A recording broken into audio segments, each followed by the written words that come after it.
오늘 하나님께서 우리에게 주신 은혜의 말씀은 사무엘상 2장 27절로 35절 말씀입니다. 구약성경 411쪽입니다. 제가 대표로 봉독하도록 하겠습니다. 하나님의 사람이 엘리에게 와서 그에게 이르되 여호와의 말씀에 너희 조상의 집이 애굽에서 바로의 집에 속하였을 때 내가 그들에게 나타나지 아니하였느냐? 이스라엘 모든 지파 중에서 내가 그를 택하여 내 제사장으로 삼아 그가 내 제단에 올라 분향하며 내 앞에서 에봇을 입게 하지 아니하였느냐? 이스라엘 자손이 드리는 모든 화제를 내가 내 조상의 집에 주지 아니하였느냐? 너희는 어찌하여 내가 내 처소에서 명령한 내 제물과 예물을 밟으며 내 아들들을 나보다 더 중히 여겨 내 백성 이스라엘이 드리는 가장 좋은 것으로 너희들을 살찌게 하느냐? 그러므로 이스라엘의 하나님 나 여호와가 말하노라. 내가 전에 내 집과 내 조상의 집이 내 앞에 영원히 행하리라 하였으나 이제 나 여호와가 말하노니 결단코 그렇게 하지 아니하리라. 나를 존중히 여기는 자를 내가 존중히 여기고 나를 멸시하는 자를 내가 경멸하리라. 보라, 내가 내 팔과 내 조상의 지팔을 끊어 내 집에 노인이 하나도 없게 하는 날이 이를지라. 이스라엘에게 모든 복을 내리는 중에 너는 내 처소의 환난을 볼 것이요 내 집에 영원토록 노인이 없을 것이며 내 제단에서 내가 끊어버리지 아니할 내 사람이 내 눈을 쇠잔하게 하고 내 마음을 슬프게 할 것이요 내 집에서 출산되는 모든 자가 젊어서 죽으리라. 내 두 아들 홈니와 비느하스가 한날에 죽으리니 그 둘이 당할 그 일이 내게 표징이 되리라. 내가 나를 위하여 충실한 제사장을 일으키리니 그 사람은 내 마음 내 뜻대로 행할 것이라. 내가 그를 위하여 견고한 집을 세우리니 그가 나의 기름 부음을 받은 자 앞에서 영구히 행하리라. 아멘. 다 같이 기도하시겠습니다. 공의로우신 하나님, 우리에게 말씀하시고 그 말씀대로 행하시는 하나님께 찬양과 감사를 드립니다. 자격 없는 우리를 택하셔서 십자가의 보혈로 우리를 정결케 하시고 자녀 삼아 주시고 하나님과 동행하며 하나님의 은혜를 경험하게 하시니 감사드립니다. 자녀의 모습을 바라보며 의젓한 모습에 흐뭇한 미소를 짓기도 하고 때로 철없는 모습에 안타까워하는 부모의 마음으로 하나님의 심정을 헤아려 봅니다. 우리의 마음과 생각을 붙들어 주셔서 우리로 하나님 앞에 바로 서서 세상에 그리스도의 향기를 바라는 삶을 통해 하나님께 기쁨을 드리는 우리의 삶이 되기를 간절히 바라고 소망합니다. 하나님, 우리 교육 공동체가 하나님의 말씀에 순종하는 사랑의 공동체가 되기를 바랍니다. 우리가 바쁘게 지내며 많은 일들을 하면서 일의 선한 결과물을 만들고자 노력하지만 일하는 과정에 사랑이 없으면 결과물이 무슨 의미가 있겠습니까? 지금 내 곁에 있는 지체의 실수와 잘못을 사랑으로 품어주지 못하고 비난하고 원망하면서 하는 일들이 무슨 의미가 있겠습니까? 우리가 하나님께로 받고 있는 사랑을 생각하면 우리가 용납하지 못할 것이 없는데 하나님, 우리 안에 원망과 비난이 떠나가게 하시고 이해와 격려하는 사랑의 문화가 자리 잡도록 도와주시옵소서. 말로만이 아닌 나누고 실천하는 삶으로 그리스도인이라 불리운 초대교회의 믿음의 선진들처럼 우리도 하나님의 사랑에 기초를 두고 참고 용납하고 기다리는 사랑을 함으로 우리 공동체 안에서 진정한 사랑의 능력이 나타나길 간절히 기도합니다. 이러한 사랑의 토대 위에서 우리 학생들이 배우고 경험하고 자라갈 수 있기를 기도합니다. 오는 토요일에 있는 교육성과 보고회부터 세계군인체육대회 봉사활동, 스쿨패밀리 필드트립, 가을축제, 청소년예술제 등 많은 일들을 진행함에 있어서도 이를 위한 일이 아닌 사랑을 나누는 일이 되게 하심으로 사랑의 선한 결과를 낼 수 있기를 기도합니다. 이러한 모든 일의 중심에서 하나님의 인도하심을 쫓아 우리 공동체를 이끌어 가시는 이사장님과 양규 교장님, 단위부서장님들에게 은혜를 주사 더 큰 사랑의 능력을 나타내는 리더십이 되게 하시고 그런 리더십을 쫓아 우리 공동체가 사랑의 능력을 나타내는 공동체가 되기를 바라고 기도합니다. 지금 이곳에 임재하시며 우리 예배를 받으신 하나님, 우리가 생각과 마음을 모아 전심으로 하나님께 예배드리고 싶습니다.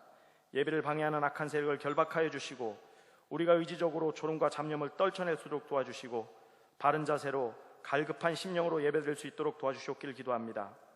하나님의 말씀을 들고 단위에서는 이신구 목사님을 성령 충만케 붙들어 주셔서 하나님의 능력의 말씀이 온전히 선포되어지게 하시고 선포되어진 말씀으로 인해 강팍한 우리 마음이 녹아지고 새롭게 결단하는 시간이 되기를 간절히 기도합니다.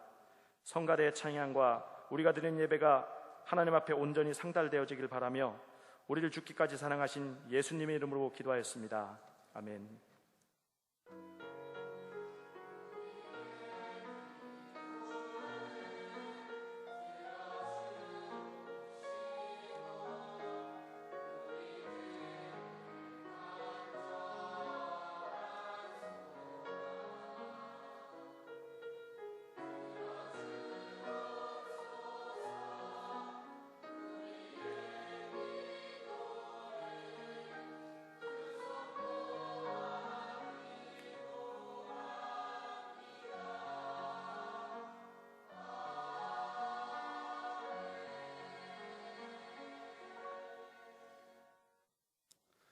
자리에 앉아주시기 바랍니다.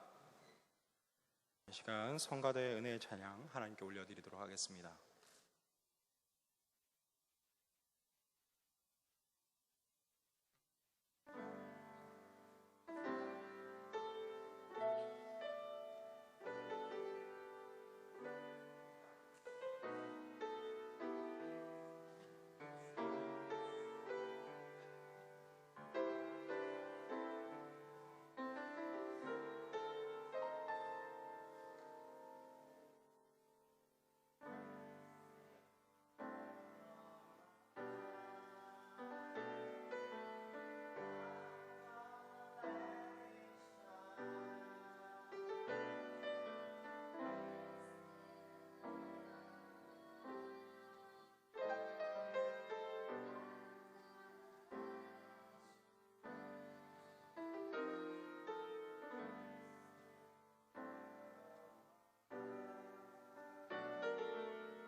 하나님께서 이 찬양을 기뻐 받아주실 줄 믿습니다.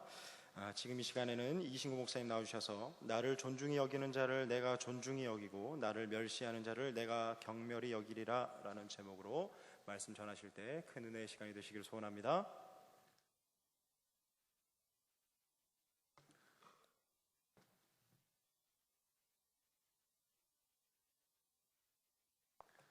할렐루야. 여러분 반갑습니다. 사랑합니다. 우리 옆 사람하고 한번 인사 나누겠습니다. 사랑합니다.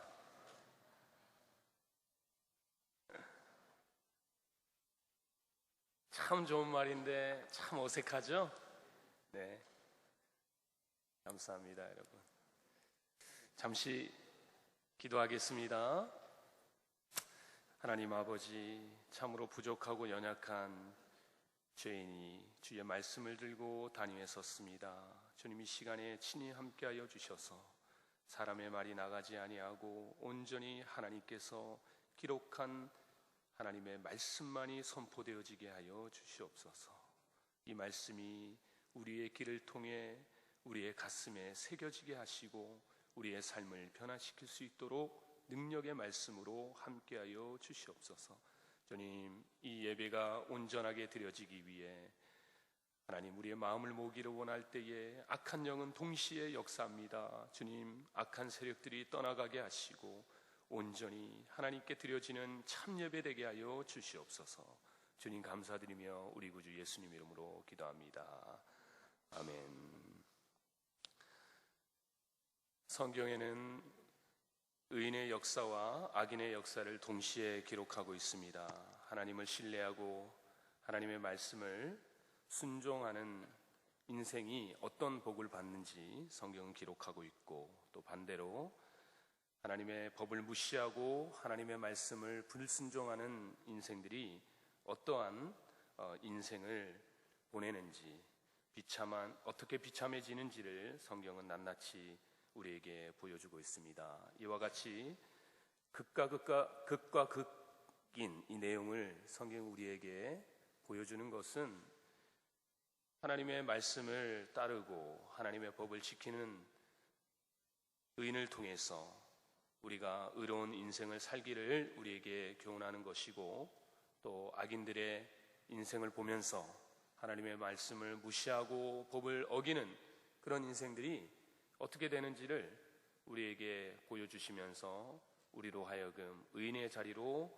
나아가도록 우리에게 알려주기 위해 그런 것이죠. 더욱이나 여러분, 우리가 사는 이 시대는 점점점 무엇이 선한 것이고 무엇이 악한 것인지, 무엇이 하나님이 기뻐하는 것이고 무엇이 하나님이 미워하시는 것인지를 판단하는 그 기준이 모호해지는 그런 시대를 우리가 살고 있습니다. 그렇기 때문에 우리가 말씀의 기준 대신 선과 악의 기준을 우리에게 알려주시는 이 하나님의 말씀 앞에 우리가 더욱 가까이 나아가야 할 줄로 믿습니다. 아멘. 그렇기 때문에 우리가 할 수만 있다면 더 많은 시간 하나님의 말씀을 읽으시기를 주님의 이름으로 축원합니다. 그리고 더 많은 시간에 여러분 예배 자리로 나오시기를 주님의 이름으로 축원합니다. 오늘 우리가 읽었던 이 본문은 아쉽게도 의인에 관한 이야기가 아니에요.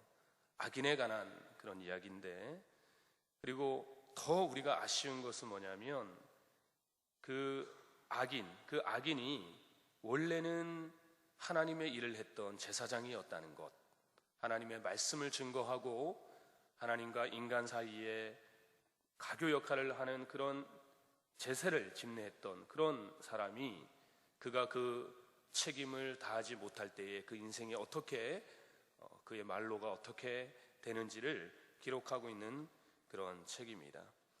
하나님은 오늘 본문을 통해서 엘리에게 그 일가족에 관한, 엘리를 포함한 그 일가족에게 하나님께서 저주를 기록하고 있는 책이 오늘 바로 우리가 읽었던 사무엘상 2장 27절 이하의 말씀입니다. 31절을 제가 다시 한번 읽어보겠습니다. 보라, 내가 내 팔과 내 조상의 지팔을 끊어 내 집에 노인이 하나도 없게 하는 날이 이를지라. 32절, 이스라엘에게 모든 복을 내리는 중에 너는 내 초소의 환난을 볼 것이요 내 집에 영원토록 노인이 없을 것이며. 33절, 내 제단에서 내가 끊어버리지 아니할 내 사람이 내 눈을 세잔하게 하고 내 마음을 슬프게 할 것이요 내 집에서 출산되는 모든 자가 젊어서 죽으리라. 반복적으로 하나님께서 엘리에게 하시는 말씀, 반복적으로 하나님께서 엘리에게 징계하시는 그 말씀이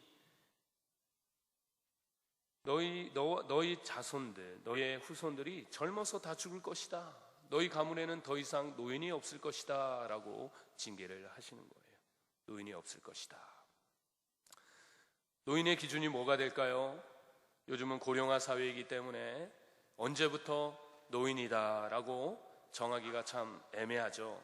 그런데 공통적인 것은 뭐냐면, 내가 내 자녀를 놓고 또 내 자녀가 그 자식을 놓는 놓았을 때에, 다시 말하면 손자를 봤을 때 그 손자가 비로소 나에게 할아버지라고 부르게 되죠. 아마 그때가 노인이 아닌가 그렇게 생각을 하게 돼요. 실제로 하나님께서 엘리에게 그렇게 말씀하신 이 저주대로 엘리는 그의 손자를 보지 못합니다. 그리고 그의 자녀들도 손자를 보기 전에 다 죽어요. 하나님의 말씀하신 대로 너 가문에 너의 자손들이 젊어서 다 죽으리라, 그렇게 말씀을 하시는데, 그런데 우리가 더 주목해 볼 수 있는 그 내용은 뭐냐면, 단명한다, 너의 자녀들이 일찍 죽을 것이다 라고 얘기를 하시는데, 그 와중에도 하나님의 초소, 다시 말하면 회막의 환란을 너가 보게 될 것이다 라고 얘기를 하는 거예요. 제사장으로서 어떻게 보면 최대의 수치가 아닌가 하는 것이죠. 하나님의 법궤를 모셔놓고 또 하나님의 임재를 상징하는 그 회막에서 큰 환란을 네가 죽기 전에 보게 될 것이다. 일찍 죽는 것도 비참한 일인데 죽기 전에 험한 모습을 보고 죽는다 하니 이것이 어찌 저주가 아니겠습니까? 그뿐 아니지요. 또 자세히 읽어보면 성경에 이렇게 말씀하고 있습니다. 이스라엘이 복을 받아도 너의 집에는 늙은 자가 없을 것이다 라고 얘기를 하면서, 우리 가문은 모략하고 내 가문은 완전히 쇠약해질 때에 이스라엘은 하나님 앞에 복을 받을 것이다 라고 얘기하시면서 이 엘리 제사장과 또 그의 가문에 큰 저주를 하나님께서 말씀을 하십니다. 이는 제사장으로서 경험할 수 있는 최악의 저주라 해도 과언이 아닐 것입니다. 너무나 참혹한 결과이지요. 그런데 여러분, 우리가 여기서 끝날 것이 아니라 왜 엘리가 이와 같은 저주를 하나님으로부터 받는가?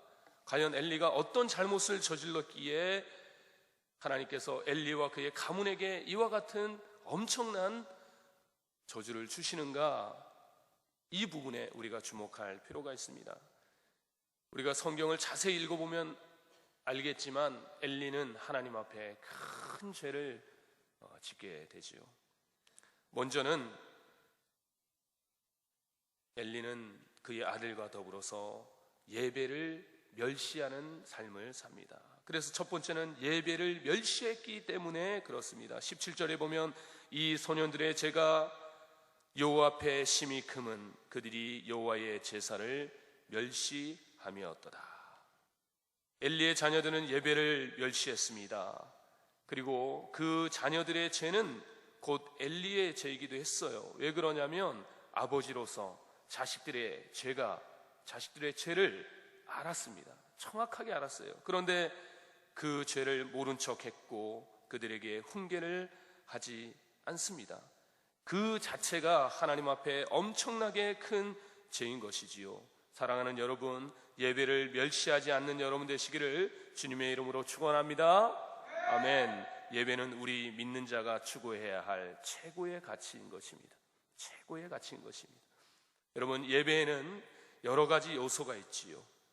크게는 5가지 요소가 있습니다. 바로 찬송과 연보, 우리가 헌금으로 대신 말할 수가 있죠. 그리고 말씀과 축복이 있고 또 기도가 있습니다. 그래서 예배에는 크게 5가지 5대 요소가 있어요. 그 중에 2가지는 찬송과 연보는 사람이 하나님께 올려드리는 거예요. 인간이 피조물인 우리가 하나님 앞에 일방적으로 올려드리는 것이 바로 찬송과 연보예요. 그리고 말씀과 축복은 하나님께서 우리 인간에게 일방적으로 주시는 겁니다. 이것이 예배 가운데 포함되어 있어요. 그리고 또 하나인 마지막 기도는 바로 인간과 하나님이 서로 교통하는, 우리가 하나님께 말씀을 드리고 또 하나님의 음성을 듣는 그런 역할이 바로 기도의 역할이죠.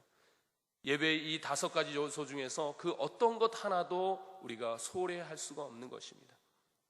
이따금씩 우리 학생들이 예배 가운데 나오는 모습을 볼 때에 주일대 예배는 거의 없어요. 그런데 목요 채플이나 새벽 예배나 혹은 금요 철야 예배 때 이렇게 보면 다는 그렇지 않습니다만 이따금씩 한두 명의 학생들이 다리를 딱 꼬우고 머리를 뒤로 탁 제끼고 그렇게 예배에 참여하는 학생들을 우리가 보게 되지요. 다리를 꼬우는 것이 뭐 그리 나쁜 일이겠나라고 넓은 마음으로 생각을 보면서도 과연 그런 자세로 하나님 앞에 신실하게 예배 가운데 나아갈 수 있을까 하는 생각은 또 떨칠 수가 없는 것입니다. 요한복음 4장에 보면 예수님이 사마리아 여인과 하는 대화를 우리가 주목해 볼 필요가 있지요. 예배에 대해서 이야기를 하십니다. 사마리아 여인은 우리는 이 산에서 예배한다 하고 당신들 유대인들은 예루살렘에서 예배를 해야 된다고 얘기를 한다는 것을 우리가 압니다. 사마리아 여인이 그렇게 얘기할 때에 우리 예수님 뭐라고 얘기하십니까?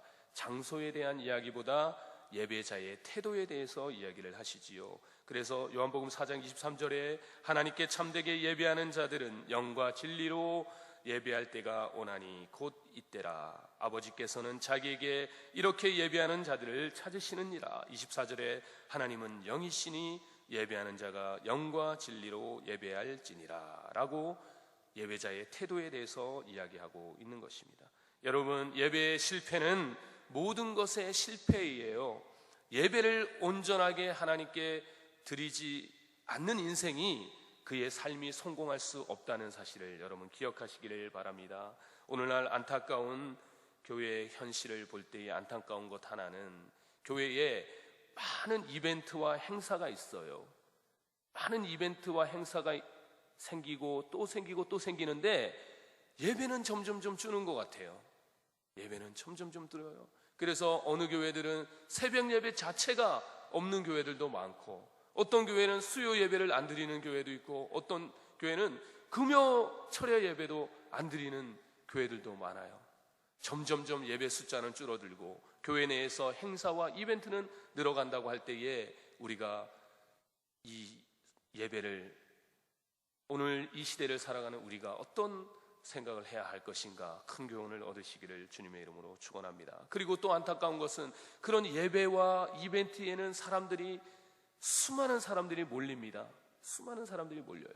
그런데 예배에 그나마 남아있는 그 예배에 사람들이 점점 준다고 할 때에 여러분 오늘날 우리 교회의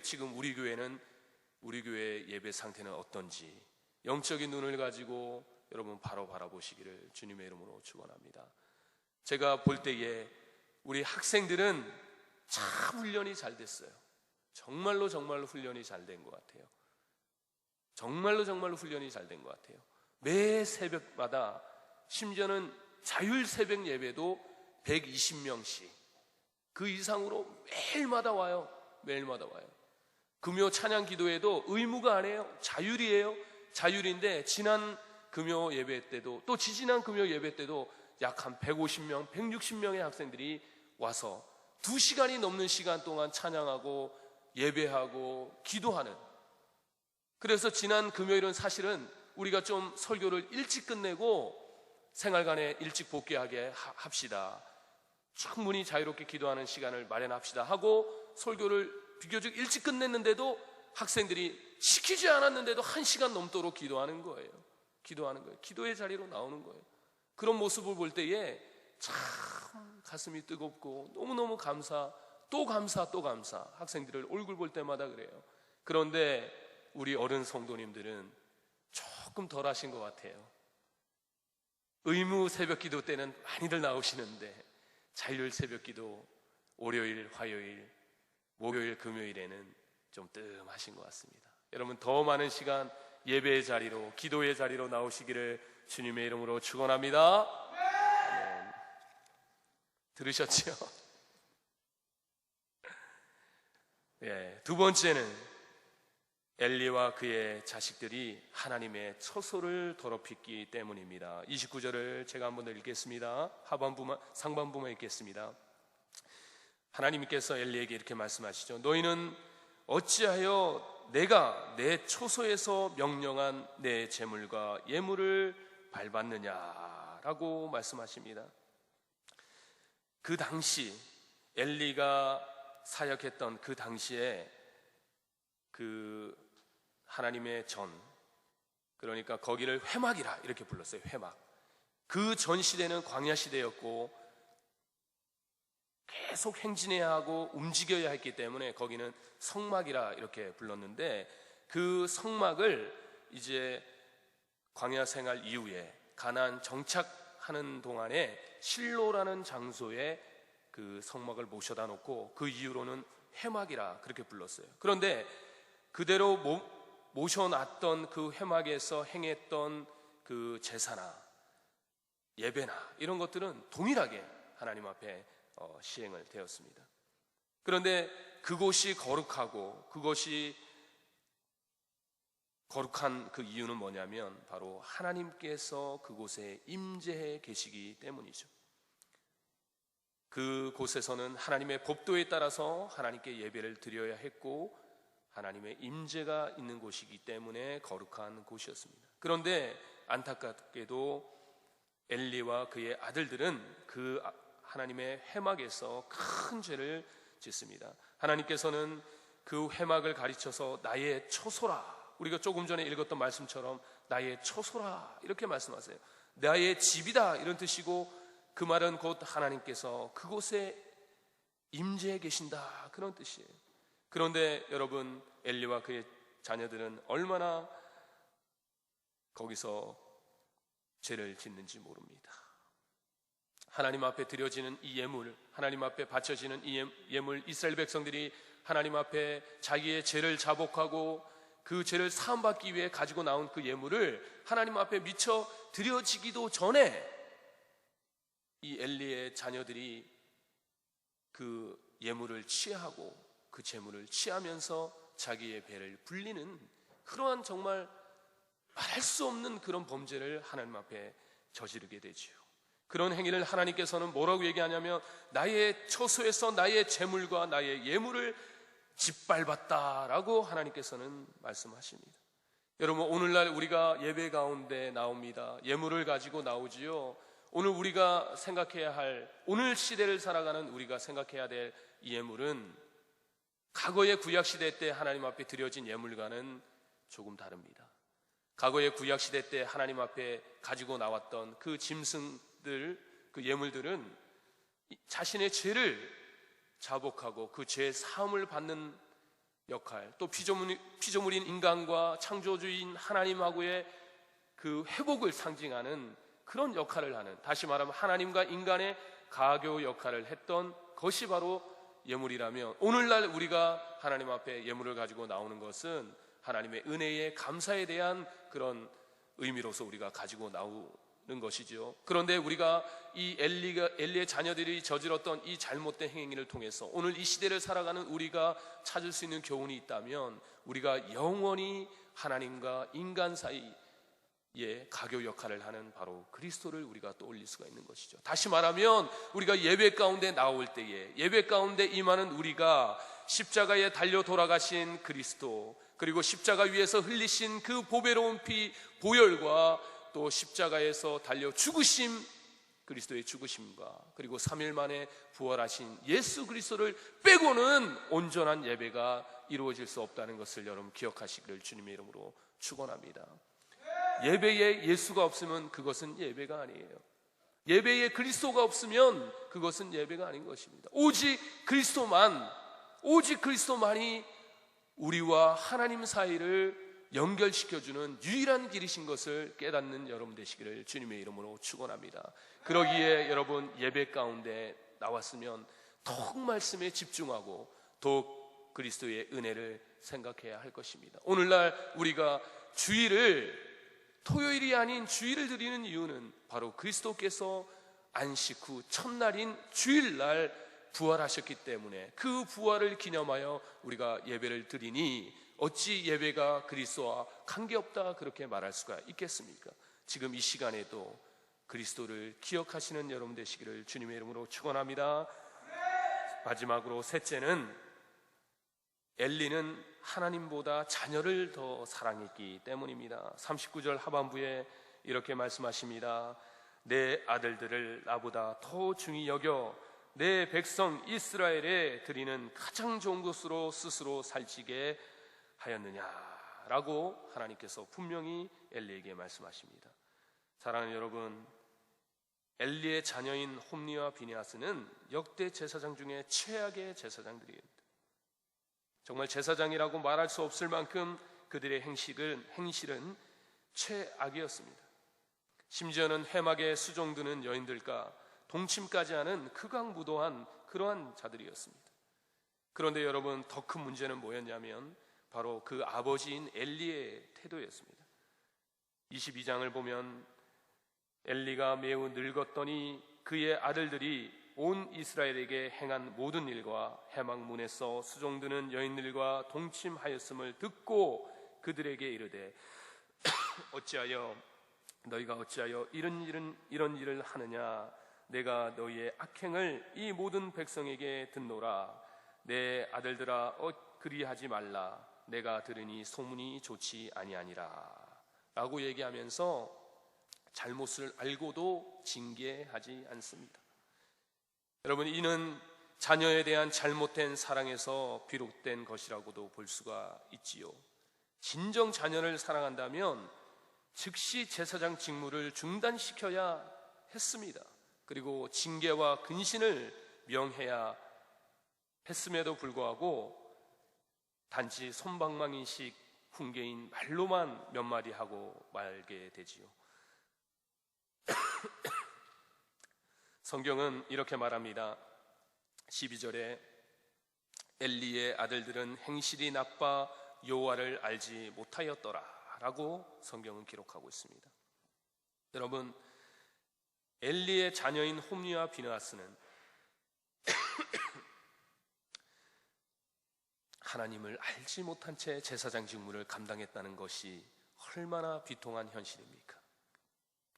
더 안타까운 것은 그 엘리의 자녀들에게 직분을 맡긴 것은 바로 다름 아닌 바로 엘리였어요. 엘리. 얼마나 그 아버지가 영적으로 깨어있지 않으면 그 자식이 하나님을 아는지 모르는지조차도 분별하지 못하고 그 직무를 맡겼다는 그 사실에 우리가 가슴을 치고 통회해야 할 내용이라 생각합니다. 여러분, 영적으로 깨어있지 않으면 분별력이 떨어지는 거예요. 내 자신은 물론이거니와 내 자녀가 어떤 영적 상태에 있는지조차도 분간하지 못하는 겁니다. 여러분, 올바른 영적 안목을 지니시기를 주님의 이름으로 축원합니다. 그 영적 안목으로 여러분 자신을 바로 바라보시기를 바랍니다. 그리고 여러분 주변에 있는 여러분 자식과 여러분의 가족들을 똑바로 바라보시기를 주님의 이름으로 축원합니다. 어떻게 우리가 영적 충만함을 얻을 수 있을까요? 그것은 기도밖에 없어요. 기도밖에 없어요.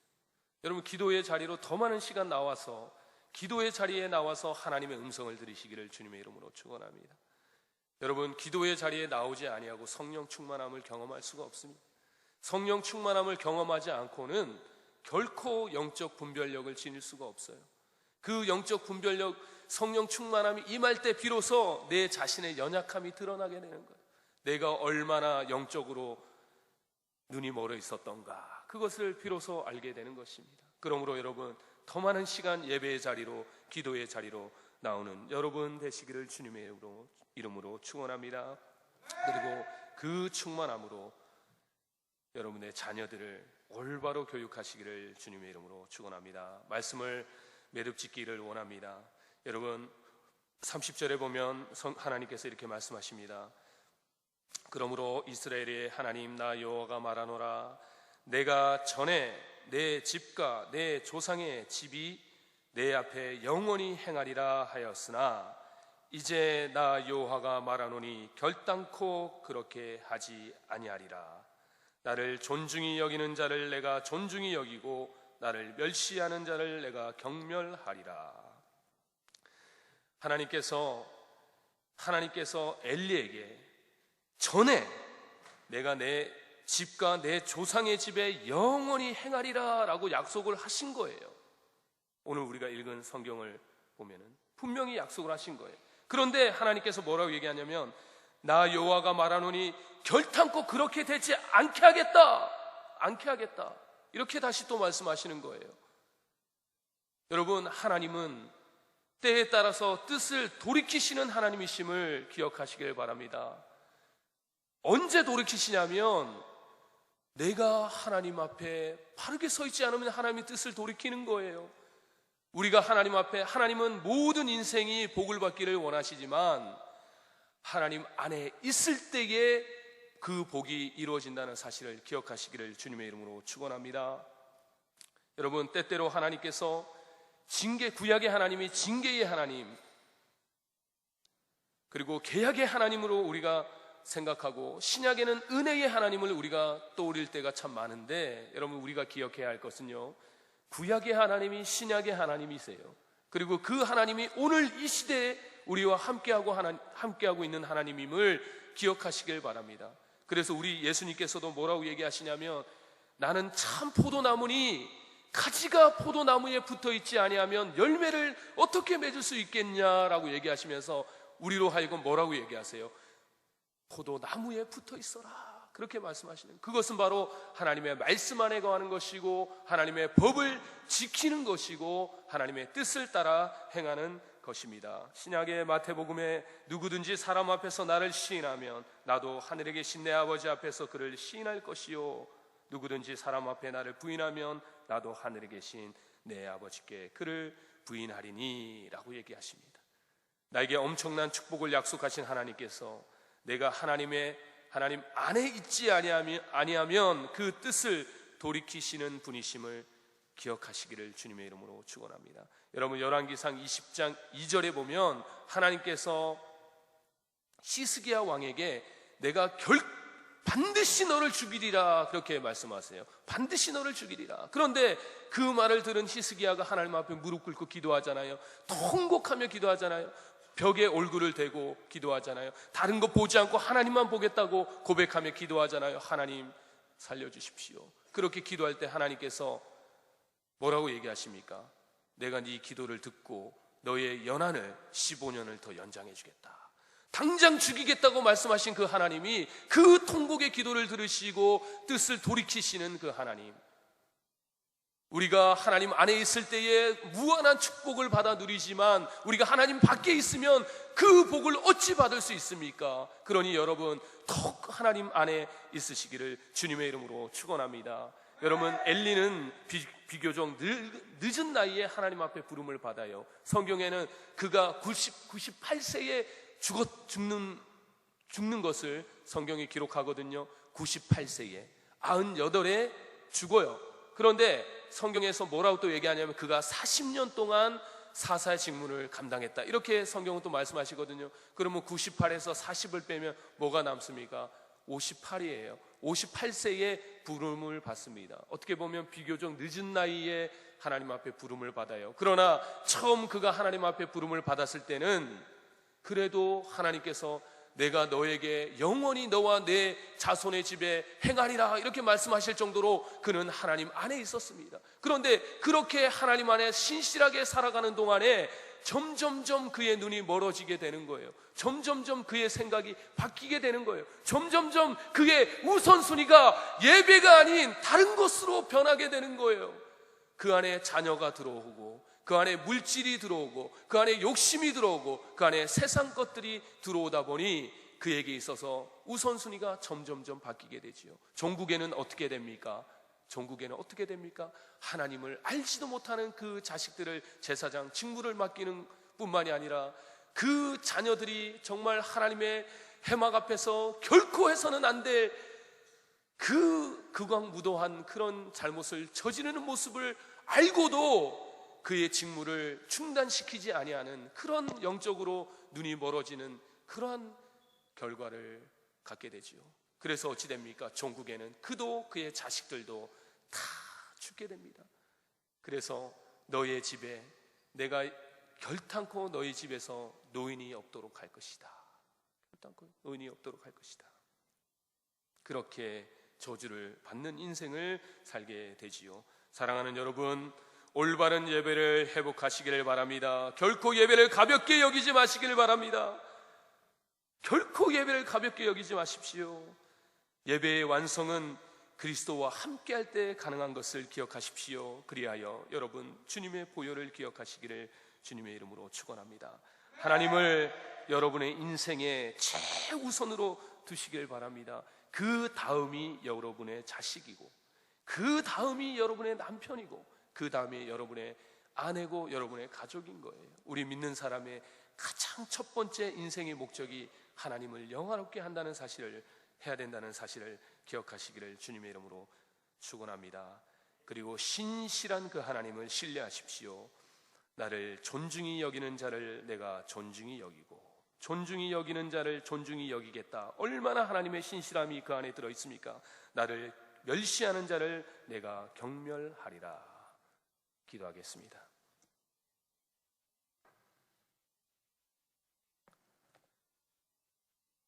하나님 아버지, 오늘 귀한 말씀을 통해 예배의 중요성과 예물의 중요성과 우선순위의 중요성을 깨닫게 하심을 주님 감사합니다.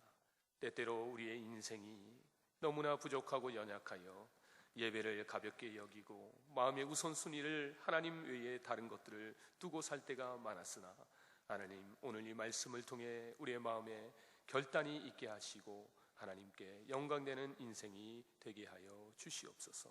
주님 감사드립니다. 우리 구주 예수 그리스도의 이름으로 기도드리옵나이다. 아멘.